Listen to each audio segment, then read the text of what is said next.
Институцијата народен правобранител и понатаму жртва на политички пазар.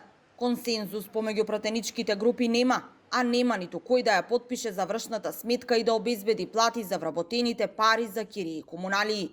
Проблемот лежи во недостаток на Бадентерово мнозинство во парламентот, вели собранискиот спикер Африм Гаши.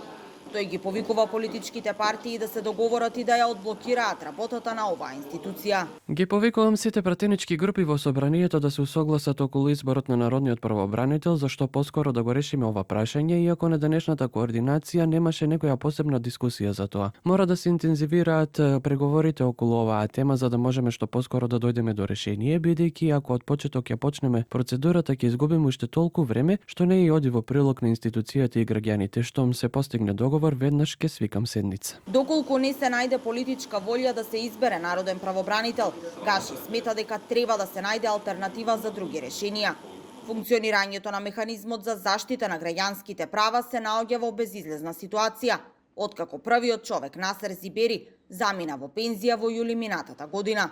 Македонија веќе 6 месеци е без народен правобранител, а изборот на нов е во застој поради Бадентеровото мнозинство, што значи неопходна е подршка и од ДУИ.